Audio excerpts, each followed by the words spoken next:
Hello दोस्तों, आप सभी का स्वागत है आपके अपने चैनल पे। मैं आज हिंदी की वीडियो लेकर आया हूँ। आपको आज वर्णमाला में बहुत कुछ सीखने को मिलेगा। कृपया इस वीडियो को ध्यान से देखें और लाइक, शेयर और सब्सक्राइब भी करें ताकि वीडियो आगे उन लोगों तक पहुँच पाए जिनको इसकी आवश्यकता है। बात करते हैं वर्ण की। अगर हम बात करें वर्ण की तो वर्ण किसे कहते हैं? वर्ण का शाब्दिक अर्थ अक्षर होता है। वर्ण का शाब्दिक अर्थ क्या होता है? अक्षर। यानी कि भाषा की सबसे छोटी इकाई, भाषा की सबसे छोटी इकाई को वर्ण कहा जाता है। जो भाषा का लीस्ट यूनिट है, सबसे छोटी इकाई है, उसी को हम लोग वर्ण के नाम से जानते हैं। अगर हम बात करते हैं वर्णमाला की तो वर्णमाला किसे कहते हैं? तो वर्णों के सार्थक समूह को या वर्णों के सुव्यवस्थित समूह को, वर्णों के सुव्यवस्थित समूह को वर्णमाला कहा जाता है। दोस्तों, ये परिभाषाएं याद रखिएगा, ये बहुत बार पूछी गई हैं कि वर्ण किसे कहते हैं। तो भाषा की सबसे छोटी इकाई को वर्ण कहा जाता है। अगर पूछा जाए वर्णमाला किसे कहते हैं तो वर्णों के सुव्यवस्थित समूह को वर्णमाला कहा जाता है। अगर वर्णमाला को हम लोग डिवाइड करते हैं तो वर्णमाला दो भागों में डिवाइड हो जाती है। दो भागों में इसको वर्णित किया गया है। पहले का नाम होता है स्वर और दूसरे का नाम होता है व्यंजन। वर्णमाला को दो भागों में आप डिवाइड कर सकते हो, जिसमें पहले को आप स्वर बोलते हो, दूसरे को आप व्यंजन बोलते हो।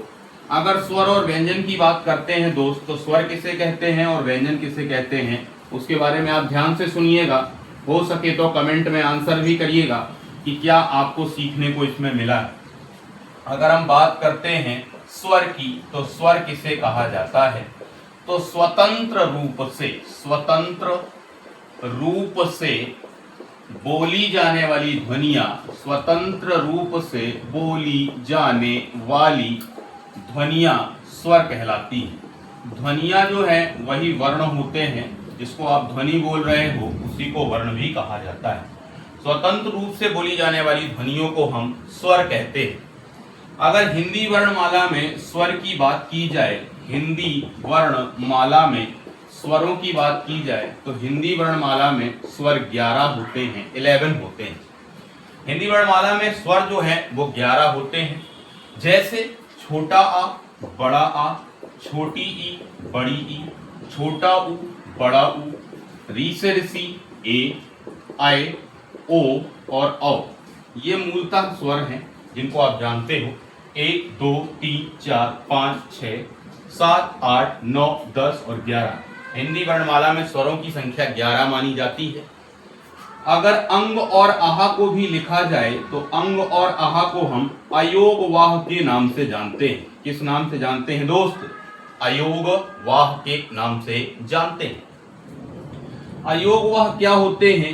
ना ही स्वर है और ना ही व्यंजन। ना ही स्वर बोले जाएंगे और ना ही व्यंजन बोले जाएंगे, तो उनको हम अयोगवाह कहते हैं। अगर बात करते हैं अंग की तो अंग का नाम होता है अनुनासिक। अंग को क्या बोलते हैं दोस्त? अनुनासिक या अनुस्वार भी इसको बोला जाता है। अनुनासिक कहिए या अनुस्वार कहिए, या आप अंग को बोल रहे हैं। अगर आहा की बात करते हैं तो आहा का मतलब है दोस्त विसर्ग। क्या मतलब है दोस्त? विसर्ग। स्वर किसे कहते हैं? स्वतंत्र रूप से बोली जाने वाली ध्वनियां या वर्ण स्वर कहलाते हैं। हिंदी वर्णमाला में स्वरों की संख्या 11 होती है। छोटा आ, बड़ा आ, छोटी ई, बड़ी ई, छोटा ऊ, बड़ा ऊ, री से ऋषि, ए, आए, ओ और औ ये मूलतः स्वर हैं। अंग और आहा अयोगवाह है। अयोगवाह का अर्थ ना ही स्वर ना ही व्यंजन होता है। अंग को अनुस्वार कहा जाता है जबकि आहा को विसर्ग कहा जाता है। अगर हम लोग इसके वर्गीकरण की बात करते हैं तो स्वरों का वर्गीकरण किस प्रकार से किया जाता है उसको हम लोग ध्यान से देखेंगे कि स्वरों को किस प्रकार से दोस्त वर्गीकृत किया गया है। स्वरों को वर्गीकृत करने के कई तरीके हैं।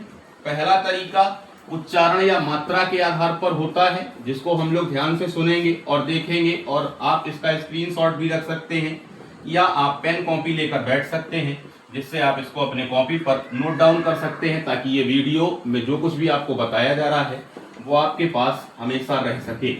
अगर आप इसको अच्छे से पढ़ेंगे तो कोई भी परीक्षा जिसमें हिंदी आती है उसमें इससे आपको 5 नंबर देखने को मिल जाएंगे। वर्णमाला से 5 नंबर देखने को अवश्य मिलेंगे आपको, अगर आपके पेपर में हिंदी आ रही है तो। इस चैनल पे आपको हिंदी की, जीएस की, मैथ की और बहुत सारी वीडियो देखने को मिलने वाली हैं। अगर आप ध्यान से पढ़ते रहेंगे तो हमारा टारगेट है कि आपकी सरकारी परीक्षा पूरी हो पाए और उसमें हम जो भी मदद कर पाएं वो हमारे लिए सौभाग्य की बात हो। अगर बात करते हैं स्वरों के वर्गीकरण की, तो स्वरों का वर्गीकरण मैं अब आपको पढ़ाता हूं, ध्यान से सुनिएगा। स्वरों का वर्गीकरण कैसे किया जाता है। पहली अगर हम बात करते हैं तो पहला वर्गीकरण उच्चारण या मात्रा के आधार पर है। किसके आधार पर है दोस्त? उच्चारण या मात्रा के आधार पर स्वरों का वर्गीकरण। पहली बात तो मात्रा किसे कहते हैं? तो किसी भी वर्ण को या ध्वनि को बोलने में लगने वाला समय ही मात्रा कहलाता है।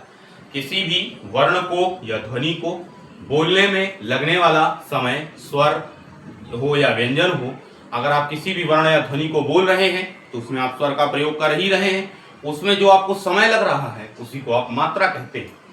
मात्रा के आधार पर स्वरों का वर्गीकरण 3 प्रकार से होता है। पहले का नाम होता है ह्रस्व स्वर। कौन सा स्वर होता है? ह्रस्व स्वर। दूसरे का नाम होता है दीर्घ स्वर और तीसरे का नाम होता है प्लुत स्वर। ह्रस्व स्वर, दीर्घ स्वर और प्लुत स्वर। यदि एक मात्रा का समय लगता है तो उसे हम ह्रस्व स्वर कहते हैं। यदि एक मात्रा का समय लगता है तो उसे हम ह्रस्व स्वर कहते हैं। यदि 2 मात्रा का समय लगता है तो उसे हम दीर्घ स्वर कहते हैं। यदि 2 से अधिक मात्रा का समय लगता है तो उसे हम प्लुत स्वर कहते हैं। यदि 1 मात्रा का समय लगता है तो ह्रस्व स्वर है। यदि 2 मात्रा का समय लगता है तो वह दीर्घ स्वर है। यदि 2 से भी अधिक मात्रा का समय लगता है तो उसे प्लुत स्वर कहा जाता है। बहुत सारी किताबों में आपको एक मात्रिक, द्विमात्रिक और त्रैमात्रिक लिखा मिल जाएगा, पर मैं 2 से अधिक बोल रहा हूं, त्रैमात्रिक मेरे द्वारा नहीं बोला जा रहा है। ह्रस्व स्वर छोटा आ, छोटी ई, छोटा ऊ और री से ऋषि, ये 4 जो स्वर हैं इन्हीं को मूल स्वर भी कहा जाता है दोस्त, और इन्हीं को ह्रस्व स्वर भी कहा जाता है। जिसको आप मूल स्वर बोलते हैं वो छोटा आ, छोटी ई, छोटा ऊ और री से ऋषि है। अगर दीर्घ स्वर की बात करें तो बड़ा आ, बड़ी ई, बड़ा ऊ, ए, आए, ओ और औ, ये जो आपको 7 स्वर दिखाई दे रहे हैं यही दीर्घ स्वर कहलाते हैं। इनमें 2 मात्राओं का समय आपको देखने को मिलता है। अगर आपने कभी भी ऐसा बना हुआ देखा हो एस, ये जो एस आपको दिखाई दे रहा है इसको हम लोग वर्तुल रेखा बोलते हैं। ये 2 से अधिक मात्राओं का समय लेने वाली रेखा है। जैसे हमने लिखा राम, तो हमने डबल बार जो ये एस बना दिया, यही वर्तुल रेखा है। रा को देर तक पुकारने के लिए जिसका प्रयोग किया जाता है, रामचरितमानस में बहुत बार ये आपको देखने को मिल जाएगा। तो उच्चारण और मात्रा के आधार पर स्वर के बेटा कितने प्रकार होते हैं? तो 3 प्रकार होते हैं, ह्रस्व स्वर, दीर्घ स्वर और प्लुत स्वर। ह्रस्व स्वर 1 मात्रा का समय लेने वाले स्वर ह्रस्व स्वर कहलाते हैं, उनको मूल स्वर भी कहा जाता है। 2 मात्रा का समय लेने वाले स्वर दीर्घ स्वर कहलाते हैं। बड़ा आ, बड़ी ई, बड़ा ऊ, ए, आए, ऊ और औ हैं, 7 हैं। 2 से अधिक मात्रा का समय लेने वाले स्वर प्लुत स्वर कहलाते हैं। जैसे राम मैंने लिखा है, इसमें वर्तुल रेखा का भी प्रयोग किया जाता है।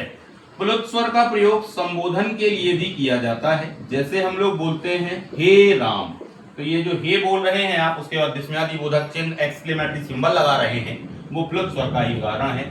अगर आप इसकी स्क्रीनशॉट लेना चाहते हैं तो मैं हट जाता हूं, आप स्क्रीनशॉट ले लीजिए।